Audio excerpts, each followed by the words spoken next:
नमस्कार दोस्तों, मैं विनोद कुमार और आप देख रहे हैं न्यूज़ 20। आज हम बात करने जा रहे हैं यूसीसी। हालांकि यूसीसी का हल्ला पूरे देश में काफ़ी टाइम से चल रहा है। 1930 में सबसे पहले जवाहरलाल नेहरू जी ने इसका जिक्र किया था, जिसके कारण उनको काफ़ी विरोध का भी सामना करना पड़ा था। फिर बीच में B.R. अम्बेडकर जी ने भी, फिर समय समय में जितने भी हमारे नेता महापुरुष थे उन्होंने बारी बारी से इसका जिक्र भी किया और कुछ लोगों ने इसका विरोध भी किया कि भारत इतना बड़ा विशाल देश है, कैसे यूसीसी यहाँ लागू हो सकती है। कई ऐसे जनजातियाँ हैं जो उनके मान्यताएं हैं अलग अलग है। यहाँ मुस्लिम अल्पसंख्यक के लोग भी रहते हैं, उनकी मान्यताएं अलग अलग है। इस सारी चीज़ों, लेकिन इन सब बातों को करते कराते देश का पहला राज्य बन गया उत्तराखंड, जिसने यूसीसी लागू कर दिया है। उत्तराखंड देश का पहला राज्य बन चुका। हालांकि उसके पहले गोवा में पहले से ही यूसीसी लागू है, लेकिन वह पुर्तगाल सिविल कोड लागू है, न कि यूनिफॉर्म सिविल कोड लागू। आखिरकार यूसीसी का मतलब क्या होता है, यूसीसी लागू होने के बाद क्या क्या चीज़ें प्रदेश के कानून में बदल जाएंगी, इन सब चीज़ों को हम आज चर्चा करेंगे। सबसे पहला पॉइंट है संपत्ति का समान अधिकार। चाहे बेटा हो या बेटी, दोनों का उसके पिता की जो संपत्ति होगी उसमें दोनों का समान अधिकार होगा। फिर अगला पॉइंट है कि उस व्यक्ति के मौत होने के बाद अगर किसी व्यक्ति का जो उस घर का मुखिया है तो उसकी जो संपत्ति है उसमें उसके बेटे का भी उतना अधिकार होगा, उसकी पत्नी और उसके माता पिता का, सभी में समान रूप से डिस्ट्रीब्यूट होगा।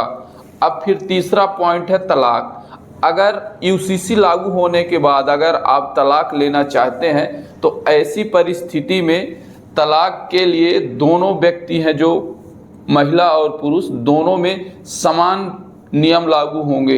एक तरफा तलाक नहीं होगा, जैसे कि अभी तक जहां भी यूसीसी लागू नहीं है उन राज्यों में हो रहा है। अगर पत्नी भी तलाक लेना चाहती है, पति भी तलाक लेना चाहता है तो तभी तलाक होगा। ऐसा नहीं हो सकता कि पत्नी तलाक लेना चाहती है, पति रखना चाहता है, तो ऐसी परिस्थिति में तलाक नहीं होगा, विवाह का विच्छेदन नहीं होगा। यूसीसी लागू होने के बाद इन चीज़ें बदल जाएंगी। फिर हम बात करते हैं लिव इन रिलेशनशिप। जो कोई भी लड़की लड़का लिव इन रिलेशनशिप में रहेंगे तो सबसे पहले उनको रजिस्ट्रेशन करवाना पड़ेगा। जी हाँ, और उनसे जो पैदा होगा संतान, तो उस संतान को माता और पिता दोनों का नाम मिलेगा। वो अपनी पहचान का मोहताज नहीं रहेगा और ऐसे में उसकी एक अपनी खुद की पहचान होगी, आइडेंटिटी होगी। अगर आप लिव इन रिलेशनशिप में रहते हैं और रजिस्ट्रेशन नहीं करवाते हैं तो 6 महीने तक की इसमें सज़ा है। अब हम बात करते हैं कि आखिर यूसीसी है क्या। यूसीसी यानी यूनिफॉर्म सिविल कोड, समान नागरिक संहिता। समान नागरिक संहिता का मतलब होता है कि आप किसी भी धर्म के हो, किसी भी समुदाय के हो, किसी भी जाति जनजाति के हो, यह कानून हर व्यक्ति के ऊपर लागू होगा। आमतौर पर किसी भी देश में 2 कानून होते हैं, एक तो क्रिमिनल और दूसरा सिविल। क्रिमिनल आमतौर पर उन अपराधों के ऊपर लागू होता है जिनमें चोरी, डकैती, मारपीट, ऐसी परिस्थितियों में क्रिमिनल कानून का रूल चलता है और क्रिमिनल कानून को फॉलो करना पड़ता है।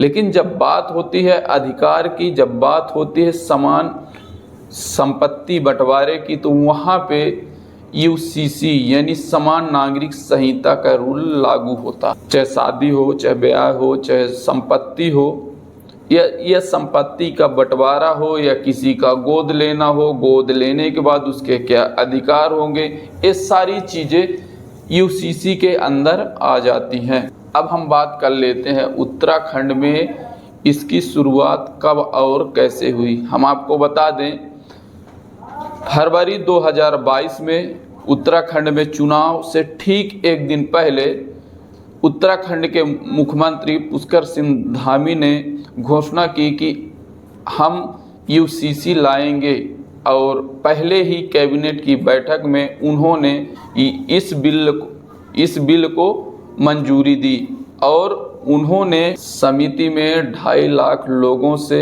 20 लाख सुझाव लिए गए हैं जो कि ऑफलाइन ऑनलाइन दोनों हैं। 6 फरवरी 2024 को यूसीसी विधेयक बिल पास होता है उत्तराखंड की विधानसभा में और 7 फरवरी 2024 को पारित होता है।